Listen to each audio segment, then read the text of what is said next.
Natatawa ako, gusto kong i-topic 'to kahit late na. Itong kay Jimmy Bondoc. Jimmy Bondoc, 'di ba? Hindi kasi masyadong sikat. Naiiyak-iyak pa siya diyan, ha. Hindi ko alam kung bakit naiiyak-iyak siya. So, ano nangyari? Maglabas kayo kasi ng pondo. Kasi yung pong pondo inilabas doon sa Mendiola para manggulo. Dapat naglabas din kayo ng separate po na pondo para naman diyan sa area ninyo. Ayan tuloy. Yung 32 million yun, naging 32 pieces na lang.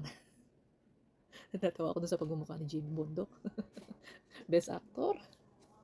Tama nga yung sinabi ni Pebbles Churrut na ilang beses na sila nagtangka mag-rally. May Friday rally pa sila pero laging nilalangaw. Ngayon, kung di pa nila pupunduhan, walang mga magpupunta. So ito, kailangan ng pondo para may mga magpunta. Kasi ang pinondohan, yung nasa Mendiola, yung mga manggugulo, pinondohan daw ng mga DPWH engineers at saka yan, sila Chabit, sila Pulong. According kay Pebbles Churrut, hindi po sa akin galing yan, ha?